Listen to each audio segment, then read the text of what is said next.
예수 그리스도만이 우리의 중보자가 되십니다. 오늘 말씀해 보면 제사장은 매일 서서 섬기며 같은 제사를 드리지만 이 제사는 언제나 죄를 없이 하지 못한다라고 기록을 하고 있습니다. 여러분, 이 땅의 제사장은 우리의 죄를 완전히 없애 줄 수가 없었습니다. 그래서 히브리서의 기자가 계속해서 우리에게 강조하고 있는 것이 무엇입니까?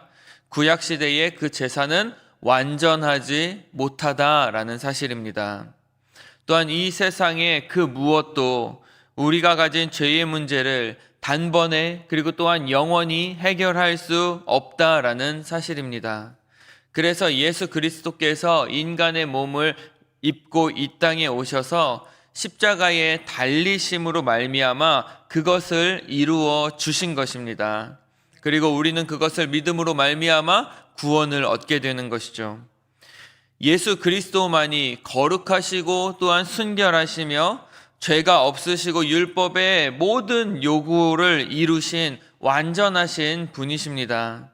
그래서 예수 그리스도만이 오직 우리의 죄를 용서해 주실 수 있는 자격이 있으신 분이라는 사실입니다.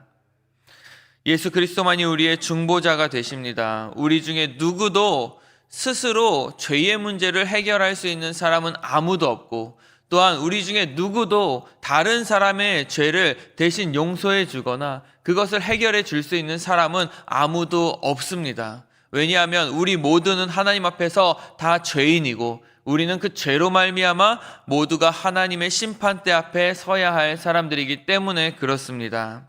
오직 죄 없으시고 완전하신 예수 그리스도만이 우리의 모든 죄를 용서해 주실 수 있는 것입니다. 우리가 죄를 용서받을 수 있다면 그것은 오직 우리를 위해서 십자가에 달리신 예수 그리스도의 보혈의 피로 말미암은 것이라는 사실을 여러분들 꼭 믿으시기를 바랍니다. 그래서 베드로전서 1장 18절에서 19절은 이렇게 기록하고 있습니다. 너희가 알거니와 너희 조상이 물려준 헛된 행실에서 대속함을 받은 것은 은이나 금같이 없어질 것으로 된 것이 아니요 오직 흠없고 점없는 어린 양 같은 그리스도의 보배로운 피로 된 것이니라. 여러분, 이 말씀을 붙드시길 바랍니다. 예수 그리스도의 보혈로 깨끗함을 입은 성도들은 이제 담대하게 하나님의 성소 앞으로 나아갈 수 있게 되었습니다. 죄로 막혔던 그 하나님과의 관계가 회복되었기 때문에 그렇습니다. 1년에 한 번 정해진 때에만 하나님을 만날 수 있게 된 것이 아니라 이제는 언제 어디서나 우리가 하나님 앞에 나아갈 수 있게 되었습니다. 그리고 그곳에서 우리가 하나님을 만날 수 있고 또한 깊은 교제를 나눌 수 있게 되었죠. 여러분, 이것은 잘 생각해 보면 정말로 큰 특권이에요. 구약시대의 대제사장들조차 감히 상상할 수 없었던 일을 우리는 지금 할 수 있게 된 것입니다. 구약의 백성들은 실체가 아닌 그 모형에조차도 자유롭게 출입할 수 없었지만 우리는 모형이 아닌 이제 실체이신 그 예수 그리스도께 언제든지 우리가 나아갈 수 있게 되었다라는 사실입니다. 이것이 바로 예수 그리스도가 이 땅에 오심으로 말미암아 우리에게 주어진 놀라운 은혜인 것이죠. 오늘도 이와 같은 특권과 은혜를 마음껏 누리며 살아갈 수 있는 저와 여러분들이 되기를 원합니다. 하나님 앞에 마음껏 나아가시기를 바랍니다. 하나님 앞에 마음껏 간구하시기를 바랍니다. 우리에게 그러할 자격이 주어졌고 우리에게 그런 특권이 주어졌고 이것이 바로 은혜인 것입니다.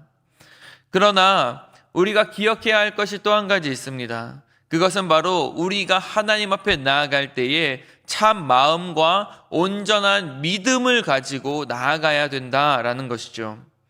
이제 우리는 구약시대의 백성들과 같이 매년 동물을 잡아 각을 뜨고 피를 뿌리며 그것을 태우는 일을 하지 않아도 됩니다. 그러다 보니 예수 그리스도의 십자가의 은혜로 말미암아 하나님 앞에 나아가게 된 이것을 너무나 가볍게 여기는 경우들이 많이 있습니다. 일주일 동안 분주한 삶을 살다가 주일이 되면 아무런 마음의 준비도 되지 않은 채 교회에 와서 앉아있는 그 형식과 습관과 같은 그러한 모습들이 여러분 얼마나 많이 있습니까? 하나님께서 우리에게 원하시는 예배는 무엇입니까? 그것은 바로 준비된 예배죠. 무엇보다도 우리의 마음과 정성을 들여 하나님 앞에 나아오기를 하나님 원하시고, 또한 우리의 마음 가운데 하나님에 대한 그 사랑과 임재에 대한 간절한 그 기대가 우리 가운데 있어야 하는 것입니다.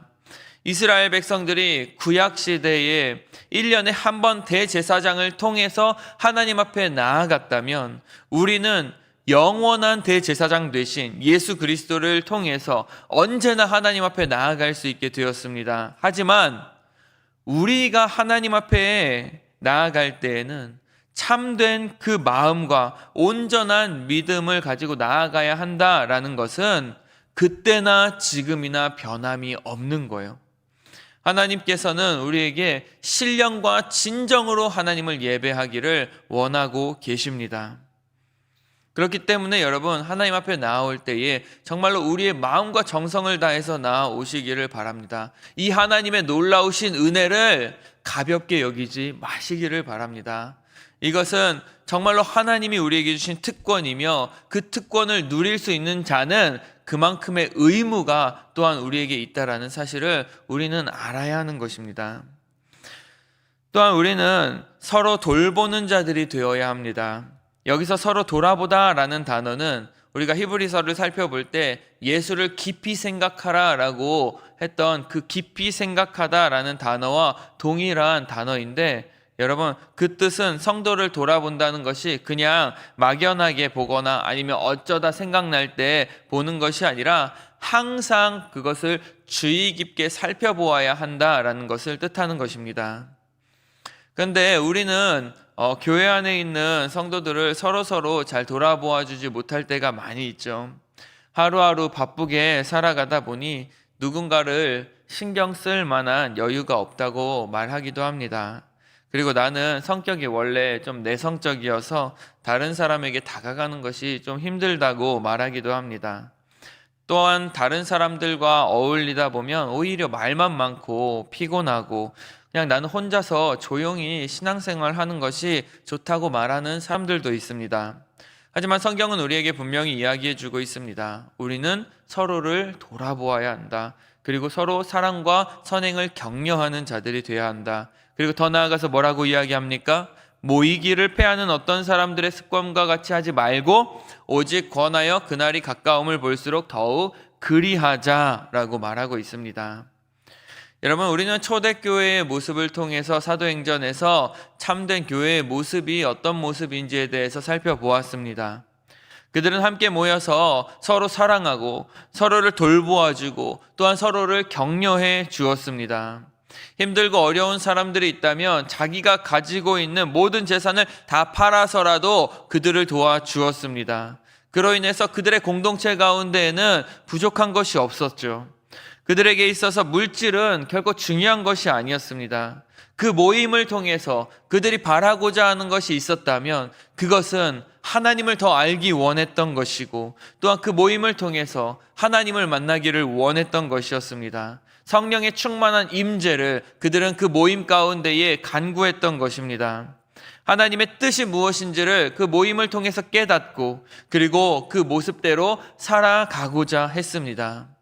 그 가운데에 하나님의 그 사랑과 은혜가 넘쳐났고, 그리고 그 사랑은 서로를 향한 사랑으로 이어지고, 그리고 그 모습을 보게 된 많은 사람들이 하나님 앞으로 돌아오는 역사가 일어났던 것입니다.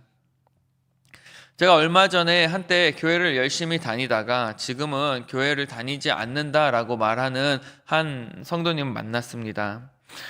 왜 교회에 안 가게 되었는지에 대해서 이야기를 해주는데요. 이전에는 정말로 교회 모임에 빠지지 않고 열심히 다니셨던 분이라고 합니다. 그런데 그것이 점점 힘들어지셨다고 해요. 왜 그런가 보니까 교회에 일이 너무 많았다는 거예요.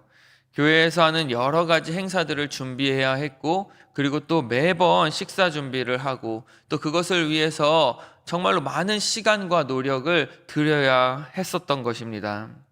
평일에는 일을 하고 또 주말이 되면 그 일들을 다 감당하느라 몸도 마음도 힘들었다고 합니다. 처음에는 기쁨과 감사함으로 했죠.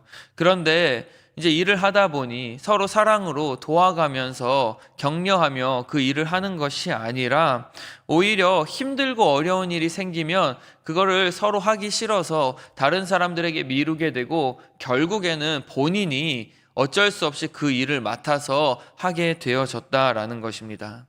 그리고 또 그 일을 하고 나서는 그것에 대해서 칭찬해주고 또 인정해주는 것이 아니라 약간의 실수가 있으면 그것을 트집 잡아서 그렇게 뒤에서 말을 많이 했다고 해요.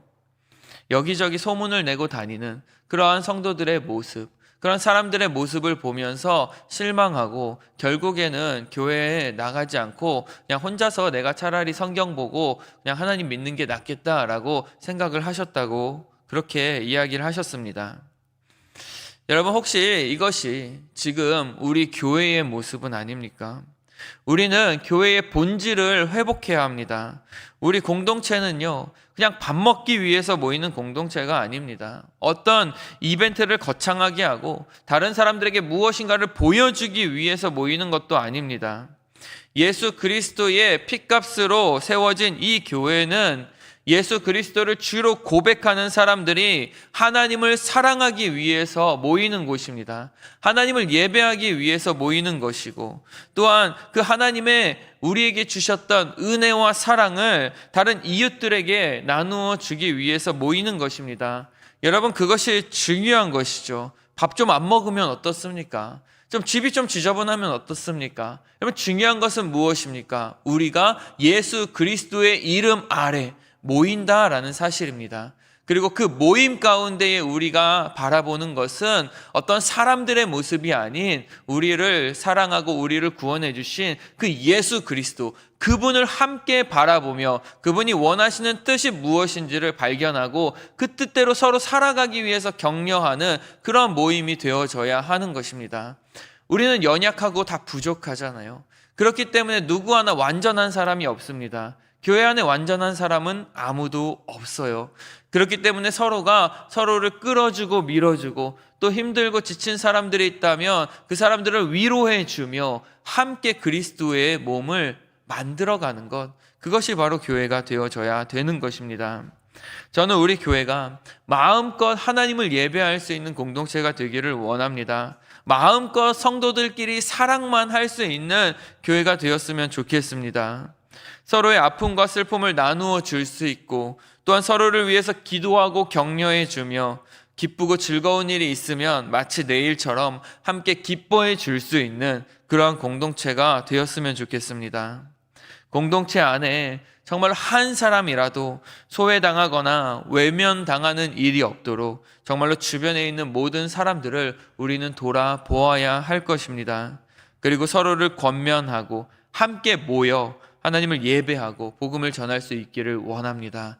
그래서 주변에 아직 모임에 참여하지 않고 이렇게 겉도는 사람들이 있다면 우린 계속해서 권면해야 되는 거예요. 우리 모임에 한번 오세요. 우리 큐티 모임에 한번 오세요. 우리 예배에 한번 오세요. 하고 계속해서 그들을 권면하여 우리가 더욱더 모이기에 힘쓰는 자들이 되어지기를 원합니다. 말세가 되면 사람들이 모이기를 싫어한다고 했어요. 여러분, 정말 우리는 정말 하나님의 이름으로 함께 모여서 사랑할 수 있는 공동체가 되기를 간절히 축복합니다. 그래서 요한복음 13장 35절은 이렇게 기록하고 있습니다.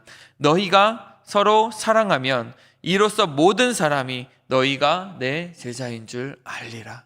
우리가 제자인 줄 어떻게 사람들이 압니까? 우리가 서로 사랑하면, 우리 공동체 가운데에 사랑이 넘쳐나면 예수님을 믿지 않는 많은 사람들이 우리 공동체의 모습을 보면서 저곳에는 사랑이 넘치는구나, 정말로 저곳에 무엇인가 있구나, 바로 저것이 예수 그리스도의 제자된 사람들의 모습이구나 라는 것을 알게 되어지고 또한 그들이 하나님 앞으로 돌아오는 일들이 일어나게 될 줄로 믿습니다. 그리고 이것이 바로 하나님의 제자된 우리들이 마땅히 해야 될 일들인 것입니다. 오늘도 정말로 우리의 중보자 되신 그 예수 그리스도 앞에 담대히 나아갈 수 있는 저와 여러분들이 되기를 원하고요. 그리고 또한 우리가 하나님 앞에 나아갈 때에 참된 마음과 그리고 정성을 다해서 나아가고 또한 우리가 모이기를 힘쓰는 그러한 공동체가 되어질 수 있기를 간절히 축복합니다. 함께 기도하겠습니다.